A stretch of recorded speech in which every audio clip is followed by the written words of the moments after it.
Hello everyone. Welcome back to Daily Talk English. I'm Sonia. And I'm Jonathan. It's great to be back with you for episode 2. How are you feeling today, Sonia? I'm feeling hungry, Jonathan, which is perfect because of what we are talking about today. That's right. Today, we're diving into the world of grocery shopping and cooking. It's something we all do every single week, but we all do it a little differently. Exactly. If you're learning English, pay attention to the names of food and the words we use to describe our habits. Let's get started. So, Jonathan, let's start with the basics. How often do you go grocery shopping? Are you a once-a-week person or do you go every day? Oh, I'm definitely a once-a-week shopper.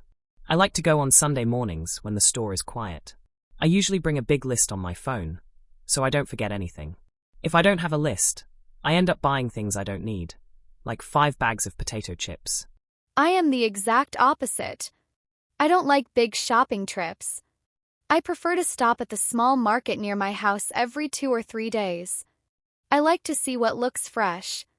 That sounds very nice, but isn't it expensive to go to the small market? Sometimes, yes. But I find that I waste less food because I only buy what I'm going to cook that night. Do you use a shopping cart or just a basket? Always a cart. Even if I only need 3 things, I always end up with a full cart by the time I reach the checkout. I think the supermarkets trick me into buying more. They do that. They put the milk and the bread at the very back of the store, so you have to walk past everything else first. That's a good word for our listeners, the aisles. AISLES. Those are the long rows in the store. So, what are your must-haves? What is the one thing you always have in your kitchen? For me, it's eggs and avocados. I can make a meal out of those 2 things any time of day. What about you? For me, it's pasta. It's the easiest thing to cook when you're tired after work. But I've been trying to be healthier lately. I've started buying more produce. That's a fancy word for fruits and vegetables. That's a great word. I love the produce section. Do you buy organic food? Sometimes, if it's on sale. But I'm not too strict about it. What I really struggle with is the frozen food aisle. It's so tempting to just grab a frozen pizza and call it a day. We all have those days, Jonathan. But let's talk about the actual cooking. Do you consider yourself a good cook?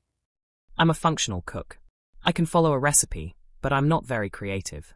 If the recipe says add 1 teaspoon of salt, I add exactly 1 teaspoon. I'm afraid I'll ruin it if I change anything. Oh, I'm the total opposite again. I never look at recipes. I just taste the food as I go and add a pinch of this or a dash of that. My kitchen usually looks like a mess when I'm finished, though. Speaking of messes, have you ever had a cooking disaster? Oh, yes. Once, I tried to make a homemade cake for my mom's birthday. I accidentally used salt instead of sugar. It looked beautiful, but one bite and, well, let's just say we ended up going out for ice cream instead. That's a classic mistake. I once left a piece of toast in the toaster for too long, and the smoke alarm went off. My whole apartment smelled like burnt bread for 3 days.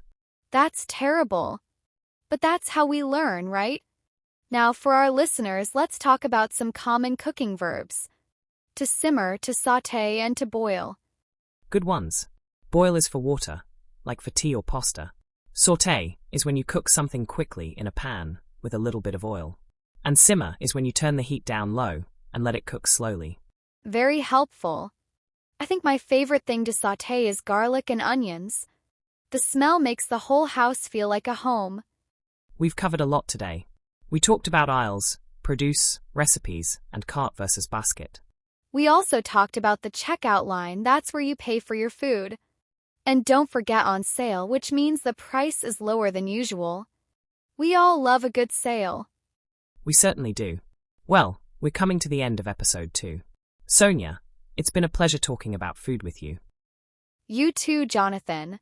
And to our listeners, thank you for hanging out with us. We hope this conversation helped you feel a little more confident with your English. Before we go, here is your homework. In the comments below, tell us what is the one thing you always have in your fridge. I can't wait to read your answers. Don't forget to like this video and subscribe to Daily Talk English so you never miss a conversation. Happy learning, and we'll see you in the next one. Bye everyone.